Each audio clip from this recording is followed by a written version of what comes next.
நீங்கள் எங்களோடு சேர்ந்து கொடி பிடிக்க வேண்டாம், நீங்கள் எங்களோடு சேர்ந்து கோஷம் போட வேண்டாம். ஆனால் ஒன்றை மட்டும் நினைவில் வைத்துக் கொள்ளுங்கள்,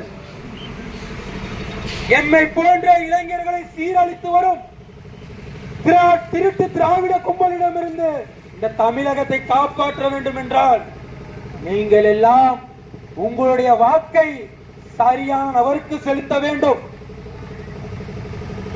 இந்த ஸ்ரீரங்கம் சட்டமன்ற தொகுதியிலே என்னென்ன ஊழல்கள் நடைபெற்றுக் கொண்டிருக்கின்றது, உள்ளாட்சி பிரதிநிதிகள் என்னென்ன ஊழல்கள் செய்து கொண்டிருக்கின்றார்கள், பாராளுமன்ற உறுப்பினர் என்னென்ன ஊழல் செய்து கொண்டிருக்கின்றார், சட்டமன்ற உறுப்பினர் என்னென்ன ஊழல் செய்து கொண்டிருக்கின்றார் என்பதை நீங்கள் நினைவில் வைத்துக் கொள்ள வேண்டும். என் அன்பான உறவின் பெருமக்களே, ஏற்கனவே ஒரு மதுக்கடையை திறந்து